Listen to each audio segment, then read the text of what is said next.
Everybody remain seated where you are. Hey, man, are you putting me on? Yeah. Then why isn't alcohol made illegal? Flowers and grass. Like juice freaks get. Hangers and cirrhosis in the liver. Besides, grass is a habit forming like alcohol. Besides, that cigarette much worse. Right, man. As much as you want. And there's nothing wrong with grass. Yeah. 1,000 times, and you'll never go to harder drugs. Don't take any films of me. You're not going to use them anyway. Well, speak your mind, then. Okay, I will. No one has the right to tell me what I can do with my own body, what I can eat, drink, or smoke.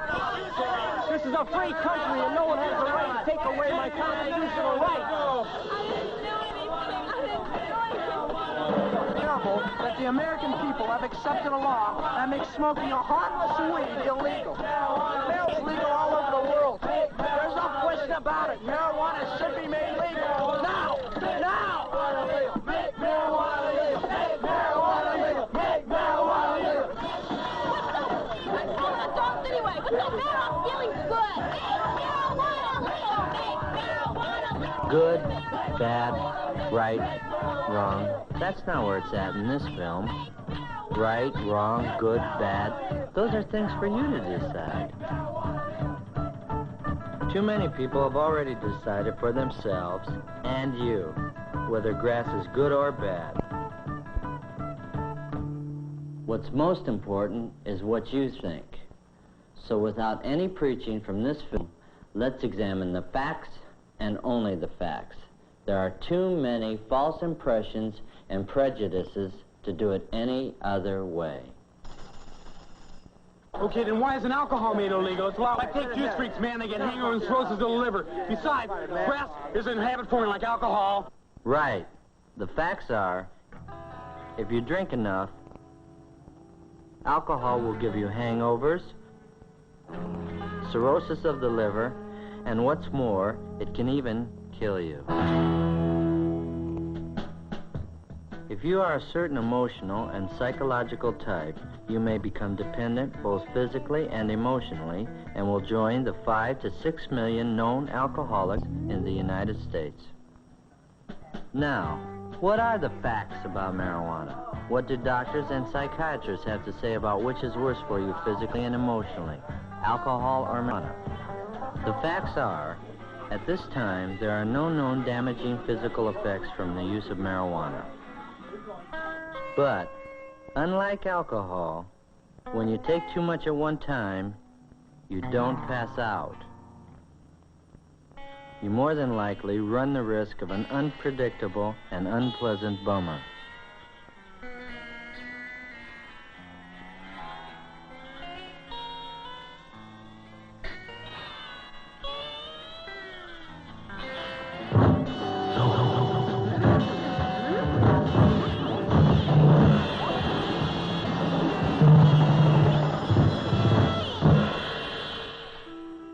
The occasional drink before dinner by adults, like the occasional use of marijuana, does not necessarily lead to an emotional dependency in the stable, mature personality. Sure, go ahead. Great olive, man. You like that? I'm glad. Got good olives. Well, that's smart. However, teenage is not a time of great maturity and stability for most teenagers. The pressures of school, parents, finding your own identity and self-confidence sets you up for a drug dependency that could just as well be alcohol if you preferred that to grass.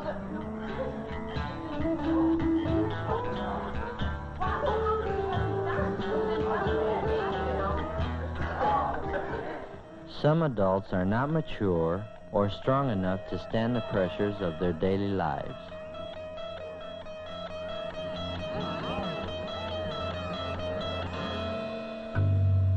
These adults can become just as emotionally dependent on marijuana as on alcohol, whichever is more socially acceptable and easier to get. Even when the alcoholic is physically withdrawn from his body's need for alcohol. He always goes back to it until he learns how to handle his problems.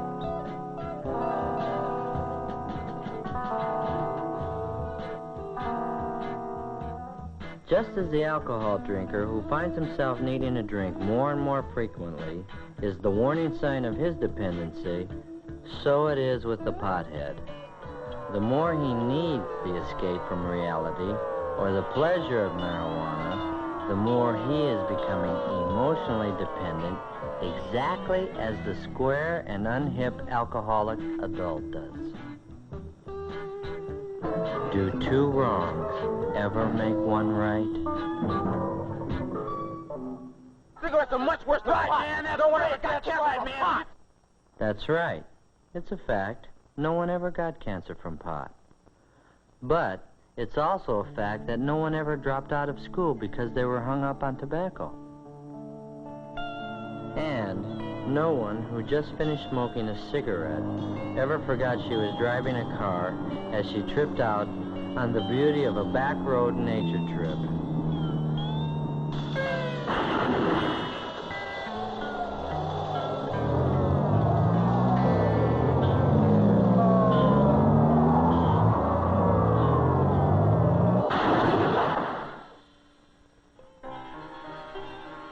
And no cigarette pusher ever tried to turn you on to hard drugs or the needle. Another basic difference is that you can smoke cigarettes and do other things. You wouldn't dare to do this on pot. Or this. Or this. And would you rather your pilot had just finished a joint, not a cigarette? Or your surgeon operating on your heart? Your attorney pleading your case? Your sergeant? Your dentist? Your flight leader? Your team center? Your LSO?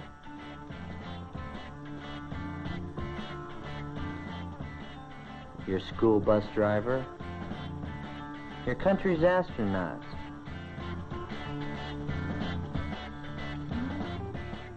Or even the guy who is just changing your front tire? Would you rather he was smoking a cigarette or a joint? However, neither your government nor any responsible person recommends smoking. So, 2 or 3 wrongs don't make one right either. Everybody knows that weedhead Jacob. You can blow as much as you want. No, I'm here. And quit any time you want. Blow as much grass as you like, and your body won't need it? Right. You can quit any time you like? Not true for everybody. And that's the problem. The World Health Organization of the United Nations, with its leading medical and psychiatric experts from over 100 member nations, has this to say about marijuana being habit-forming without one dissenting vote.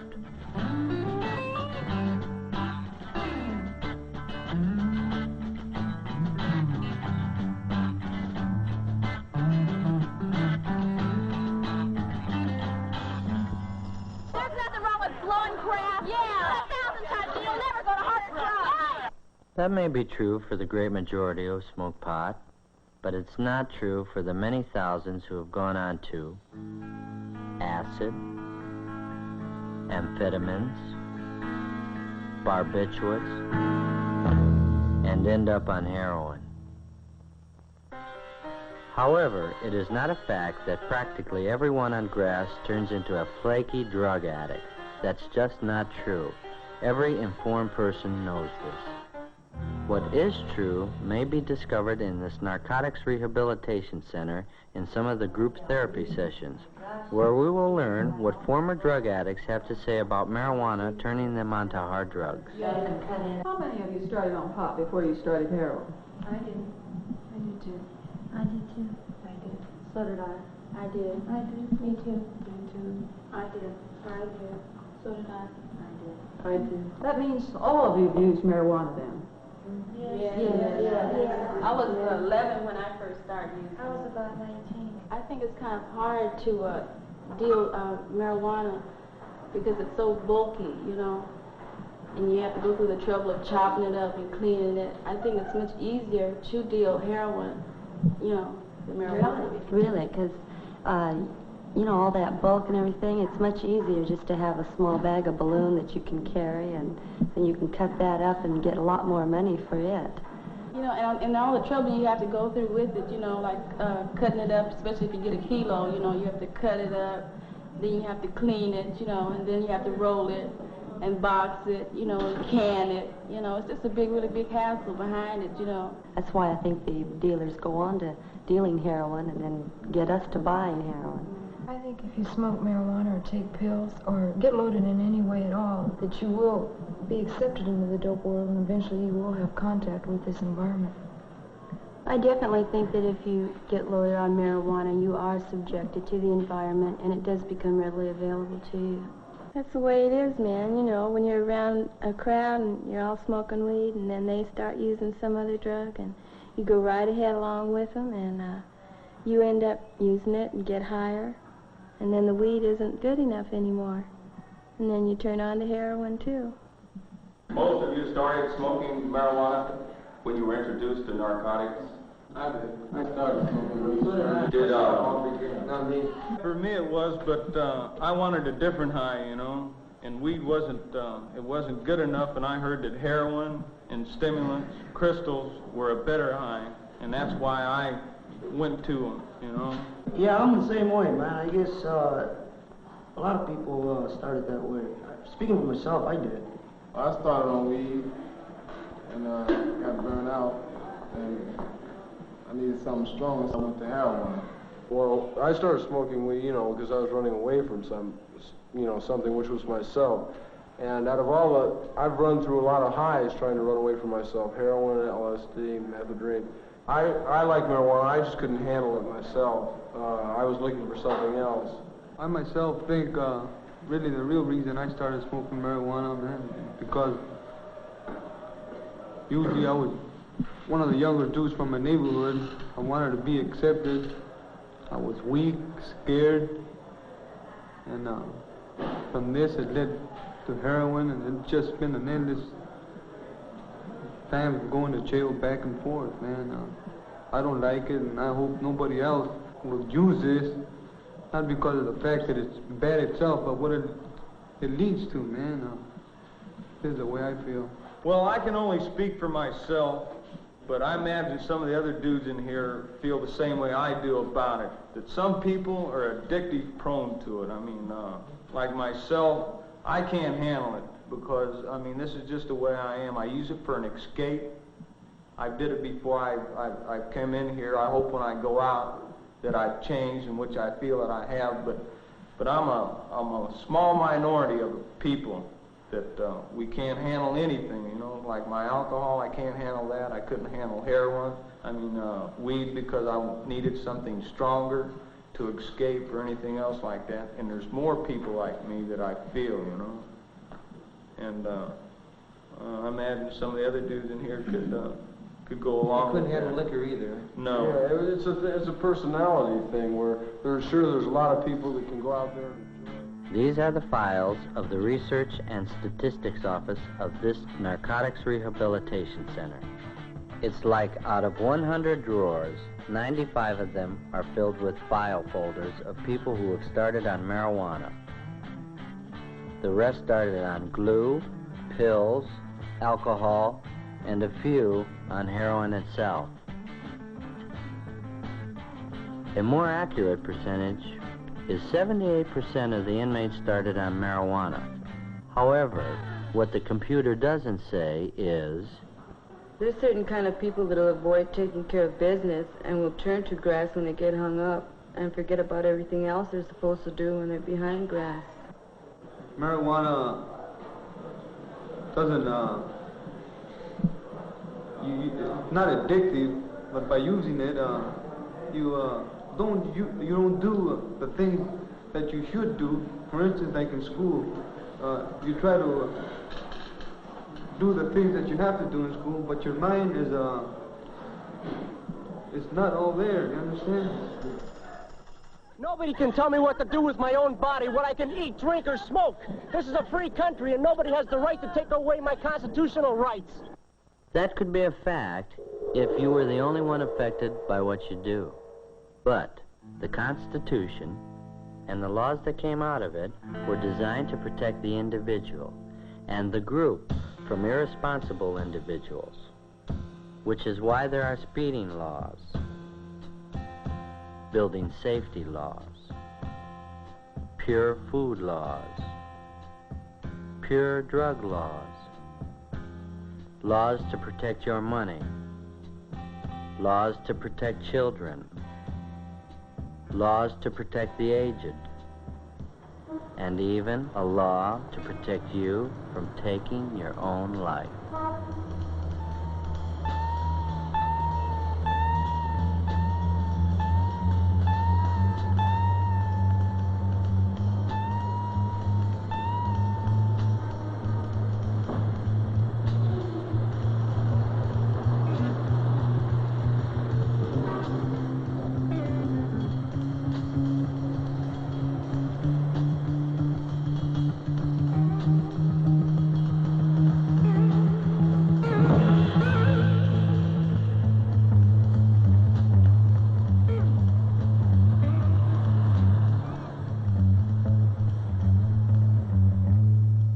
Law after law after law, all of them hopefully designed by a democratic government to protect both the individual and the group.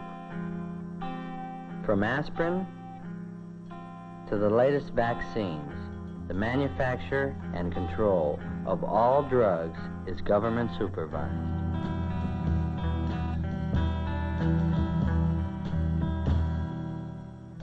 Would you really want it any other way? Like without government supervision?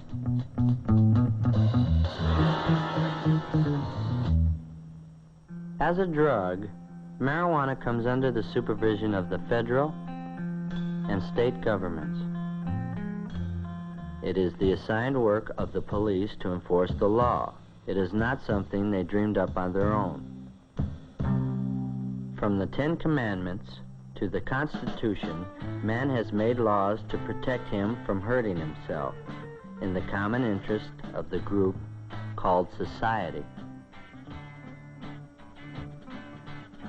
Doctors, psychiatrists, social scientists, chemists, biochemists, basically people who are not primarily concerned with the ethics or morality of the use of marijuana, have provided their expert knowledge to our legislators, which in turn has caused them to pass laws to make marijuana illegal, not as a matter of morality, but as a matter of health, mental health, period.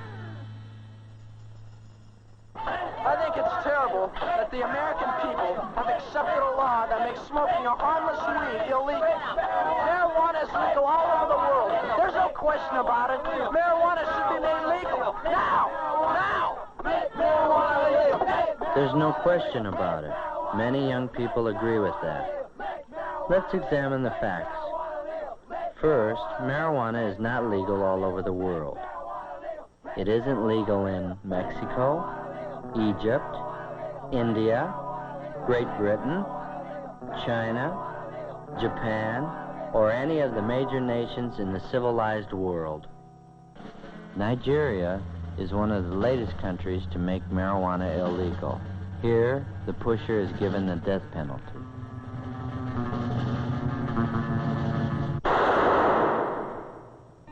Though each year more and more teenagers commit crimes while up on grass, this is not the major problem.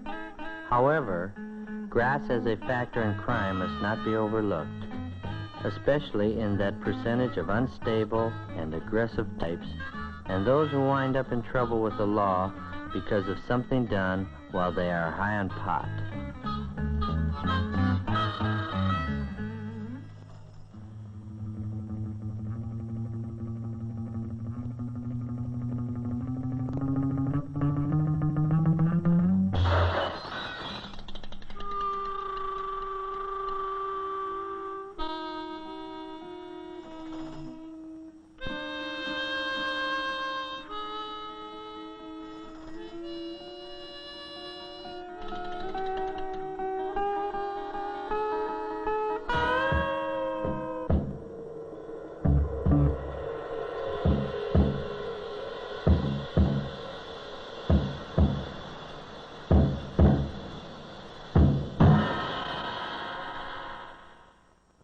Too many average and decent teenagers smoke pot without committing crimes, except for the illegality of the sale, possession, or the use of it. So, why not make it legal? Why not bring it out in the open and make it legal in America? It's just that there are too many unstable people in America who would become emotionally dependent on marijuana and end up as non-functioning weed heads.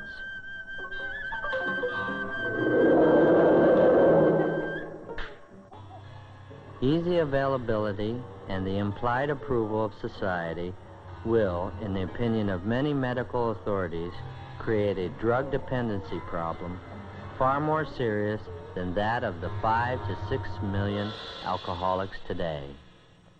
If the acknowledged effect of marijuana is much greater than alcohol, it becomes easy to see why the emotionally unstable and immature may turn to marijuana in even greater numbers than to alcohol, and eventually go to more dangerous drugs in the form of LSD, pills, and heroin. Who, me? Who, me? Who, me? Who, me? It's possible. Who, me? And that's the problem. You can never tell who is so stable and so emotionally secure that they will not become dependent on marijuana or other drugs for pleasure and full-time escape. What's the matter? I'm feeling good. Nothing, baby. Nothing.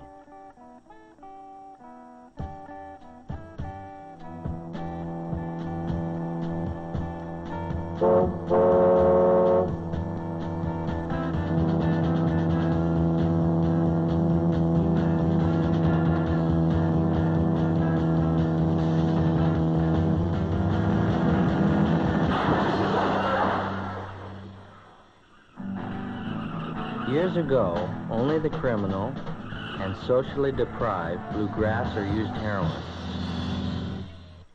Today, the nicest people may be on grass. Why is that a fact? I took it on a dare. But only kids take dares. I dare ya. Come on. Jump. I did it. Jump. Come on, jump. Jump. I did it. Jump.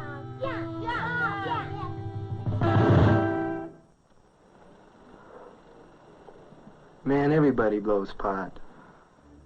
But everybody doesn't blow. I don't want it, man. I don't want it. Take a hit. No, I don't want it. I don't want it. No. Take a drag. It won't hurt you. Come on. You got The first sign of character and emotional weakness is when you do things just because others are doing them. When I'm high, it enhances my creativity. This is the same subject matter and painter for both paintings. One was painted before going up on weed, and the other while high on weed. Can you see any significant creative difference? When I'm high, it enhances my creativity. The artist thinks he's being more creative, but do you see it in his work?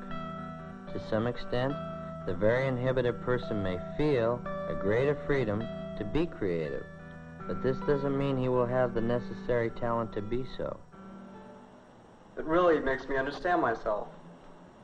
If you don't understand yourself when you're down, then there's no logical or scientifically accepted reason that you will when you're high. Besides, while you're up on grass, you may tell yourself only what you want to know, if you are lucky enough not to be on a bad trip and discover a frightening thing about yourself at that time.